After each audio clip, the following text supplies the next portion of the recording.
Lulama was the kind of girl everyone in the village of Mbatha knew and loved. Her laughter sounded like music, her smile warmed even the coldest hearts, and when she sang, it felt like the trees swayed just to listen.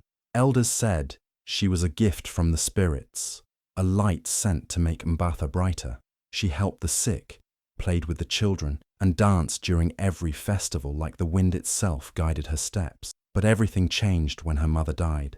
The song stopped, the laughter faded. Her eyes, once full of joy, became quiet pools of pain. And just when she thought she couldn't break anymore, her father brought home another woman, a stranger with a cold stare, and a son whose silence felt heavier than thunder. From that day on, Lulama's world began to crumble, and the light she carried started to flicker. When Lulama's father brought home his new wife, the villagers tried to welcome her with kindness. Her name was Ngozi. She wore bright clothes, spoke with a soft voice, and smiled a little too much. At first, people thought she was just shy, adjusting to a new life, but Lulama felt something different. She saw it in the way Ngozi looked at her, not with love, but with something colder. And with Ngozi came her son, Chisulo. He was tall, quiet, and always watching. From the moment he stepped foot into their home, he barely spoke a word to Lulama, but his eyes followed her everywhere, not with curiosity, but something darker. At first, Lulama tried to be kind. She shared her food, helped him settle into the village, even showed him her favorite spot by the river. But no matter what she did, Chisulo remained distant. He never smiled. He never thanked her. He just watched. And slowly, strange things began to happen around Lulama. Her chores doubled. Her father, who once praised her for everything, started scolding her. Small things went missing and were found in her room. When she tried to explain, Ngozi would step in with her sad eyes and sweet voice, convincing her father that maybe Lulama was just having a hard time adjusting, and her father believed her. Behind closed doors, things were even worse. Ngozi treated Lulama like a servant. She made her cook, clean, and work all day, while Chisulo did nothing. He sat under the shade, sharpening sticks, staring into the distance. But the worst part wasn't the work. It was the way they made her feel, like she didn't belong in her own home, like she was the outsider. Slowly, the house that once echoed with her laughter now felt like a prison. Lulama still had the love of the villagers. They greeted her with warmth, smiled when she passed, and called her our little light. She tried to hold on to that, but Chisulo noticed, and it made him angry. Every time someone complimented her, his jaw clenched. When she danced at the festival, and the drums seemed to play just for her, he stood in the shadows, his eyes burning with jealousy. He hated that people loved her. He hated how she shone, because next to her, he felt invisible. He started to mock her in small ways, whisper cruel things when no one else was around, knock over her water jar, then pretend it was an accident. One day, he even tore the dress she had made for a village celebration. When she told Ngozi, the woman simply laughed and said, "Maybe next time, don't make yourself look so proud." It wasn't just jealousy, it was envy that twisted into something uglier. Lulama began to avoid the house as much as she could. She'd spend hours by the river, talking to herself, trying to remember the sound of her mother's voice. She felt like a candle slowly melting, her light fading day by day. But still, she didn't stop being kind. She still helped the elders, still sang with the children, still smiled, though it hurt. And that's what Chisulo hated the most. That no matter how hard he tried to dim her, she still glowed. What he didn't know was that the glow wasn't just charm, it was fire. A quiet, growing fire, waiting for its time. And the day he crossed the line, that fire would burn everything he tried to destroy her with. But for now, she stayed silent. She waited, and he kept watching, thinking he had won, not knowing the storm was coming, and she would be the one to bring it. Chisulo had never known love like Lulama did. Wherever she walked, people noticed her. When she sang, the entire village stopped to listen. Even the birds seemed to quiet down for her voice. The elders smiled at her like she was their own child. The children followed her around like duckling, and even strangers who visited Mbatha would speak of the girl with the light. It made Chisulo feel small, like he was just a shadow standing next to the sun. No one asked him to dance. No one asked how he felt. Even in his own home, his mother only spoke of how much trouble Lulama caused, as if she couldn't bear how loved the girl was. At first, He told himself it didn't matter, that he didn't care. But slowly, that feeling grew, jealousy twisting deep inside him like vines around his heart. He began to believe that Lulama didn't deserve the attention, that she was only pretending to be kind, that behind her smile was someone fake, someone who stole what could have been his, the love, the praise, the happiness. In his eyes, she had taken everything, and if he couldn't have what she had, then maybe she shouldn't have it either. It was a night soaked in thunder. The sky cracked open with lightning, the wind howled through the trees, and rain fell so hard it made the world feel like it was breaking apart. Most of the village had gone inside, taking shelter from the storm. But Lulama had gone out to fetch water. She always did, no matter the weather. She said the river calmed her, that it was the only place that still remembered her mother's voice. But that night, the river wouldn't bring peace. Chisulo followed her quietly, his footsteps masked by the roar of the rain, his breathing low and steady like a hunter. He saw her kneel by the water's edge, her reflection dancing in the ripples. She was humming softly, maybe to calm herself, maybe to speak to the memory of her mother. He stood behind her for a long moment, watching, his fists clenched, his eyes cold. Then he spoke. "You think they'll love you forever?" he asked, his voice barely above the wind. Lulama turned, surprised. She hadn't heard him coming. Her eyes widened, not just in fear, but confusion. "Chisulo? What are you doing here?" He didn't answer. Instead, he stepped forward, and from beneath his cloak, he pulled out a piece of broken glass, sharp, jagged, and shaking slightly in his hand. She stood up slowly, her heart pounding. "Don't come closer," she whispered, but he did. "You don't deserve their love," he spat. "You don't deserve any of it." Before she could run, before she could scream, he lunged forward. The glass tore through her skin with a sickening sound, from her cheek down to her jaw. Blood mixed with rain. Her scream was swallowed by thunder. She fell to the ground, holding her face, tears mixing with the storm water. Chisulo stood above her, breathing heavy, like the act had released something inside him. But when he looked at her, really looked, he didn't feel powerful. He felt hollow, like he had cut something inside himself too. Lulama didn't beg. She didn't ask why. She just looked at him, her face bleeding, her eyes filled with the kind of pain that could haunt a soul forever. And in that moment, even Chisulo knew he hadn't taken her light. He'd only made it burn brighter. As he ran away, disappearing into the storm, Lulama lay there by the river, hurt, broken, but not defeated. What Chisulo didn't understand was this.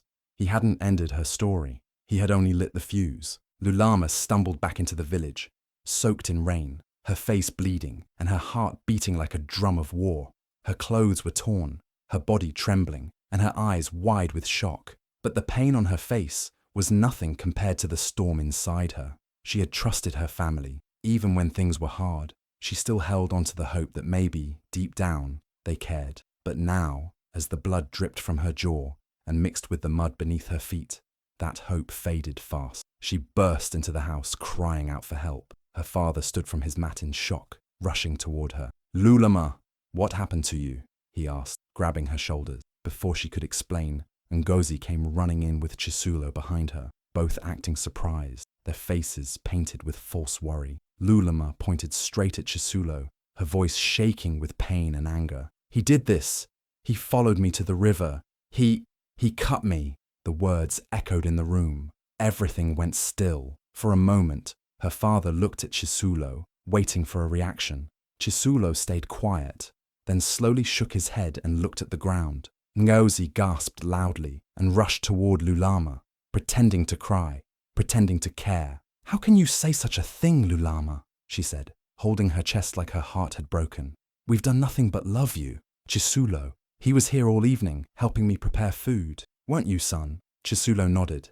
"I was with her. I never left the house," he said, voice soft, calm, and rehearsed. But behind that calm voice, his lips curved into the smallest smirk. Only Lulama saw it, that wicked, twisted grin that told her everything. He knew exactly what he was doing. Lulama turned to her father, desperate. "Baba, you know me. Why would I lie? Look at me. I wouldn't do this to myself," she shouted, tears falling from her eyes. But her father's face turned hard, his jaw tightened. "Lulama," he said, "do you know how serious your words are? You're accusing your own brother, your own family. He's not my brother, she screamed, stepping back. Ngozi began to cry louder, now on her knees. We've tried to help her. Ever since I came here, I've only wanted to be her mother, but she's never accepted us. Now she says these horrible things. Maybe she fell and hurt herself, and now she's trying to blame us. Lulama couldn't believe what she was hearing. The room spun around her. Her own father, her only parent left, looked at her like she was some stranger, like her pain wasn't real. You've brought shame to this house, he said quietly. I don't know who you're becoming. Her legs felt weak, her body ached, but it was her heart that broke, not because of the cut, not even because of Chisulo, but because of that look in her father's eyes. Cold, doubting, like he no longer saw her as his daughter. She looked at Chisulo again. He didn't even try to hide it anymore. That smirk had grown wider, almost proud. He had won, he had hurt her, and now no one would hold him accountable. He stood there with dry eyes while she bled. Lulama turned and ran out of the house. Rain hit her face again, mixing with the blood that still ran from her wound. The whole village had gathered now. Some gasped, others whispered, but no one moved, no one helped. She passed the same people who used to smile at her, who called her our shining girl. Now, they looked confused, unsure. She ran until she couldn't anymore, collapsing near the edge of the forest, far from the light of the village fires.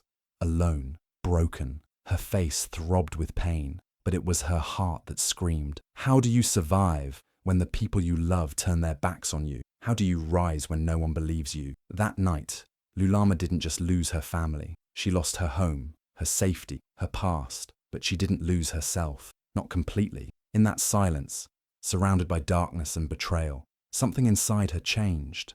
A fire began to burn, quiet, steady, waiting. They had turned her into a ghost, but one day she would return, not to beg, not to explain, but to show them who she really was.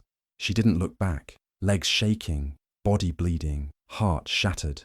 Still, she kept walking, past the last hut, past the fields once filled with laughter and song, into the thick wilderness where fear lived, and people rarely dared to go. The sky above was heavy with clouds, the moon hidden, and the wind whispered secrets through the trees. No footsteps followed, no voices called out. Silence, thick and cold, wrapped around her like a second skin. With each step, memories tried to pull her back. The sound of her mother's laughter, the warmth of her father's arms before everything changed, the smiles of villagers who once praised her. Now, it all felt like lies. The love, the safety, the home, gone in a single night. A face sliced, a soul shattered, and a truth ignored. The forest swallowed her whole. Branches scratched at her arms, thorns tore at her feet, but she didn't stop. There was no place to go. Just away, far away, until her legs gave out, and she collapsed beneath a massive, ancient tree, with roots like arms reaching from the earth. Curled in its shadow, she clutched her face and cried, not just from pain, but from something deeper. Betrayal, loneliness, abandonment. She wept for what was lost, for the love that turned its back, for the blood on her cheek, and the lies in their eyes. No one had believed her. No one had defended her. In that moment, she felt smaller than she'd ever felt in her life, like she could disappear, and the world would go on without her, untouched and unbothered. Days turned to nights, and nights dragged into more days. Hunger gnawed at her belly. Her wound ached, yet she refused to turn back. Even if she had to starve, even if the wild took her, it was better than walking into the arms of those who hurt her and called it love. But the forest, unlike the village, didn't lie. It was harsh, yes, but honest, and deep within its silence, something stirred. The wind seemed to hum softly when she cried. The trees bent just slightly to shield her from rain. The river near her resting place sparkled even in low light. It was as if the wilderness, in all its wild chaos, saw her pain and said, "Stay." One evening, as the sky blushed with orange and gold, something shifted. She woke to the sound of soft footsteps.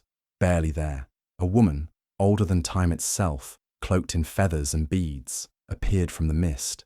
Her eyes were deep pools of knowing. She didn't ask what had happened. She didn't need to. She simply knelt beside the broken girl, touched her face gently, and whispered, "The world tried to end your story, child, but your spirit refused."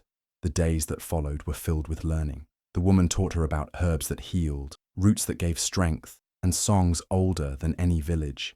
Each day, she grew stronger, not just in body, but in soul. Her scar remained, a reminder of pain, but it no longer made her feel weak. It became a symbol of survival, of truth. The forest had not only saved her, it had reborn her. Far away, in the village that cast her out, no one spoke her name anymore. They thought she had vanished forever, lost to wild beasts or the river's depths. But what they didn't know was that the one they broke hadn't disappeared. She had transformed. The fire that once flickered inside now roared like a storm. Destiny hadn't forgotten her. It had simply been waiting. The drums beat louder than ever. The Festival of Suns had come again, the biggest celebration in the Mbatha village. People danced, sang, and painted their faces with bright colours. The whole village sparkled under the sunlight, full of joy, food, and music. For years, this festival had marked the start of blessings, harvest, and renewal. And this year felt no different until she appeared. No one saw her at first. She moved slowly through the crowd, wrapped in robes of deep gold and red, the kind only seen on royals or warriors from faraway lands. Her head was high, her steps silent but strong. People turned one by one, drawn by something they couldn't explain. There was something about her presence, like the air changed when she walked by. Power, pain, and purpose all wrapped into one. The scar on her cheek was the first thing many noticed, long and deep, stretching from her jaw to just under her eye. But what truly caught everyone was her eyes. They burned, not with anger, but with a quiet strength, a flame that couldn't be put out. She didn't look away from anyone. She walked like someone who knew exactly who she was and no longer needed approval from anyone. Whispers moved like wind through the crowd. Who is she? She looks like someone I used to know. That's Scar. People stared, trying to remember, trying to place her. And then one old woman dropped her cup and gasped. It's her, she said. It's the girl who disappeared. Suddenly, silence. No one moved. No one spoke. It had been years since the girl with the golden voice had vanished into the wilderness.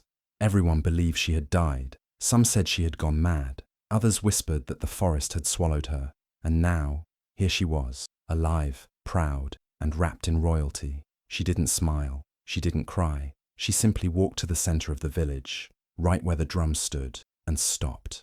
The crowd opened for her, like waves parting for a storm. Even the children, who didn't know her story, stayed quiet, as if they could feel the weight of her past hanging in the air. From the shadows, Chisula watched. His face paled. The smirk he once wore was gone. He stepped back, hoping not to be noticed, but her eyes found him like a spear. She said nothing, but her silence was louder than any scream. Ngozi stood beside him, aged and bitter, but her voice was stuck in her throat. The woman they'd once broken now stood taller than any of them, not as a victim, not as a beggar, but as someone reborn, as someone no one could deny. She raised her hand slightly, and the drums stopped. I have no anger left, she said, her voice calm and even. Only truth. You all knew what happened, and you said nothing. You let a lie destroy a child. A few villagers looked down, shame creeping into their faces. But I am not here to punish, she continued. I am here to remind you that fire does not die in darkness. It grows, it learns, and one day it returns. With those words, she turned and began to walk again, not to the house she grew up in, not to the ones who hurt her, but to the high platform, where only honoured guests and royals sat during the festival. The village chief, stunned but respectful, moved aside without a word. She sat on the royal seat, like she had always belonged there, and maybe she had. The scar on her face glowed under the sun, not as a mark of shame, but of survival, of truth, of fire. The village didn't just see a girl they once cast out. They saw someone stronger than any of them, someone who had walked through the wild and come back as a queen in her own right. And that day, the Festival of Suns changed forever. She wasn't alone, not this time. Beside her, standing tall and fierce, were three women dressed in dark silver cloaks, their faces marked with sacred symbols and their eyes full of ancient strength. They moved like shadows, quiet but powerful, and wherever they stood, people stepped back without being told. These were the mountain priestesses, women of legend, protectors of truth, and warriors of spirit. For years they had been hidden in the peaks beyond the forest, far from the village. No one from Mbatha had seen them in a generation, but here they were, and with them walked the girl once broken by lies. The same girl they had cast out was no longer a girl. She had trained in silence, fought battle, not just with blades, but with spirit, and faced truths most wouldn't survive. Under the mountain skies, she learned to move like wind, speak like thunder, and see through masks. She had been chosen, not just to heal, but to lead. She didn't return to forget the past. She returned to make sure it never repeated. The villagers watched in silence as she stood before them again, not just with scars, but with symbols of power wrapped around her arms. Her presence now was different, heavier, stronger, a storm wrapped in grace. Her voice, when she spoke, wasn't loud, but it cut through the air like a blade. "I am not here for peace," she said. "I am here for justice." Her words sent a shiver through the crowd. "You watched me bleed. You heard my cries. And still, you turned away," she continued, her eyes scanning the faces. Some shocked, some ashamed, others still in denial. "But now, the girl you forgot is the guardian you will remember." The priestesses stepped forward, each carrying a staff carved with glowing lines. They stood behind her like pillars, silent but ready. She turned to the village chief, who had ruled for years with soft words but closed eyes. "Your time is over," she said calmly. "You let injustice grow like rot. This village will now be protected by truth, not silence." The chief, realizing what was happening, did not argue. He lowered his eyes and stepped aside. She then turned toward the two people who had hurt her the most, the ones who had smiled while her soul crumbled. Chisulo's hands trembled. His smirk was long gone. He tried to look brave, but the fire in her eyes made him shrink where he stood. Ngozi, once proud and cruel, now looked like a withered branch, trying to hold itself upright in the wind. "You lied, you laughed, you watched me suffer," she said to them, her voice steady. "And for years, you lived like nothing happened." Chisulo opened his mouth, maybe to defend himself, maybe to beg, but she raised her hand. "I am not here to hear your story," she said. "I lived the truth, and now the truth will speak for itself." She stepped aside as the priestesses moved forward, not with swords, not with chains, but with truth, a trial of spirit. In front of the village, Chisulo and Ngozi were made to face their lies, to speak the truth they'd buried. And when their voices cracked and their masks fell, no one dared to look away. She didn't ask for revenge. She didn't scream. She let justice do the speaking. And when it was done, when the sun began to set over Mbata, she stood at the center once again, not as a forgotten girl, not even as a queen, but as the guardian, a protector, a woman who had walked through betrayal, survived the wild, and returned not to forgive, but to make sure it never happened again, and no one ever doubted her again. The silence that had once protected him began to crack. For years, Chisulo had walked through Mbatha village with his head high, hiding behind a mask of innocence. He'd convinced himself that no one would ever know, that no one would believe her, and for a while, he was right. He had lied so smoothly, so confidently, that even his own mother cried on his behalf. But lies have a way of falling apart, especially when truth begins to speak. After the Guardian's return, something shifted in the hearts of the villagers. Her presence alone was enough to stir old memories, to make people question the stories they'd once accepted. And when the trial began, the silence broke like thunder. The first to step forward was an old man who used to work near the river. His voice trembled as he spoke, but his words carried weight. "I saw him that night," he said. "He was there, near the water, and he wasn't alone." People gasped, some whispering, others frozen in place.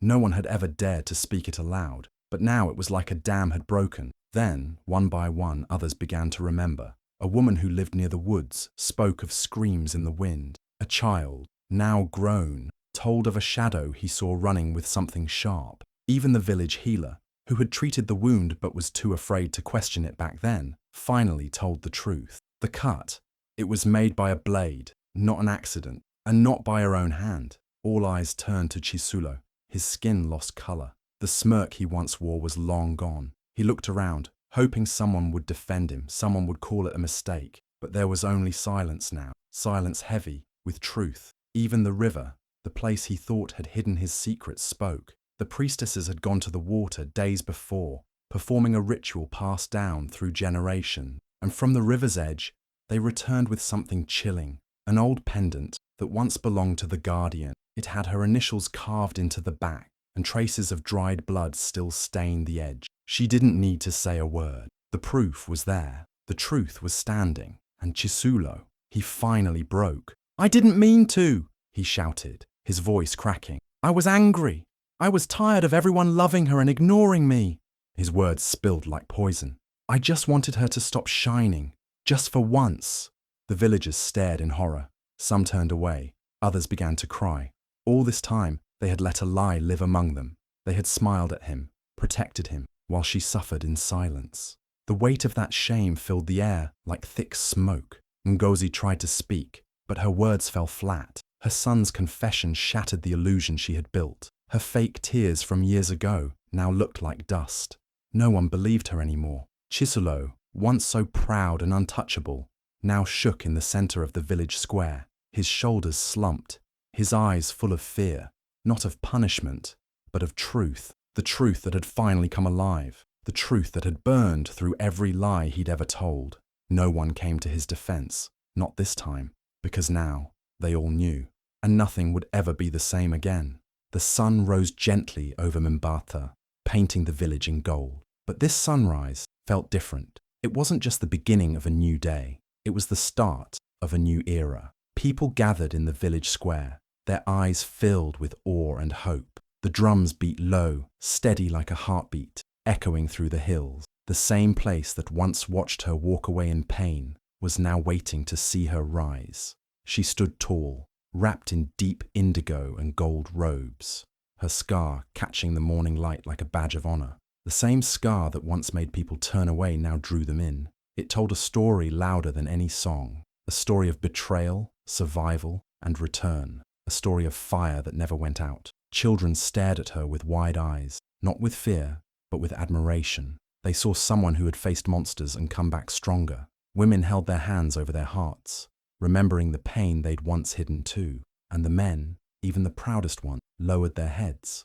humbled by the strength she carried in silence for so long. In the center of the square stood the village elder, holding the ancient crown of Mbatha. It wasn't made of gold or jewels, but of woven wood, feathers, and stones taken from the mountains. A crown given only to the true protector of the land. It had waited for someone worthy, and now it had found her. She stepped forward, her steps slow and sure, the crowd parting like the sea. Not a whisper stirred as she approached the elder. Everyone felt the weight of the moment. Years of silence, years of injustice, years of a voice buried beneath lies. And now, that voice stood unshaken, with truth wrapped around her like armor. The elder didn't speak much. He simply lifted the crown and said, "You were once cast aside, but today, Mbatha rises because you rose. You are no longer just Lulama. You are the guardian, the queen in spirit, the protector in truth." As the crown touched her head, a wave of emotion moved through the crowd. Some wept quietly, others clapped their hands, chanting her name. It wasn't just a celebration, it was an apology. It was the village bowing not just to a leader, but to a lesson they would never forget. She turned slowly to face the people. Her eyes were calm, but they held fire. Not the fire of revenge, but of purpose. Her voice, when it came, was steady and soft, yet carried across the square like wind through trees. "My scar," she said, touching her cheek, "was once a mark of pain, but now it is a mark of power. You tried to bury the truth, but the truth grew roots, and now it stands taller than ever." The crowd listened, silent and still. "I do not wear this crown for pride," she continued. "I wear it for every girl who was silenced, for every child who cried alone, for every truth ignored. From this day forward, no voice in Mbatha will go unheard." She didn't need to say more. The message was already planted in every heart. That day, they didn't just crown a protector, they crowned a survivor, a warrior, a woman who turned her wound into strength, her scar into a crown. And as the sun climbed higher into the sky, the village bowed, not in fear, not in duty, but in deep, unshaken respect. She returned, not as the broken girl they had once cast aside, but as a symbol of resilience and strength. The village that had turned its back on her now looked upon her with reverence and admiration. Her journey from pain to power was not just a personal triumph, but a beacon of hope for many. The scars she bore, once a source of shame, had transformed into emblems of her survival and determination. They told a story of a woman who faced adversity head-on and emerged victorious. Her presence commanded respect, and her story inspired countless others to find their own strength. As she stood before the villagers, there was a palpable shift in the air. The same people who had once doubted her now sought her guidance and leadership. Her transformation was not just physical, but spiritual. She had become a legend in her own right. Her name began to spread beyond the confines of the village, resonating with communities far and wide. Tales of her courage and resilience traveled across the land, inspiring songs, stories, and dances. She became a symbol of hope, a testament to the power of perseverance. In ceremonies and gatherings, her story was recounted with awe. Children grew up hearing about her bravery, and elders spoke of her with pride. She had become more than just a person. She was a movement, a force that challenged norms and inspired change. Her legacy was cemented, not just in the hearts of her people, but in the very fabric of their culture. Festivals were held in her honor, and her teachings became guiding principles for many. She had turned her pain into purpose, her scars into symbols of strength. The woman who once walked away in silence had returned with a voice so powerful that it echoed across generations. Her journey from victim to legend was a testament to the indomitable human spirit. And as her story continued to inspire, it became clear that her legacy would endure for generations to come.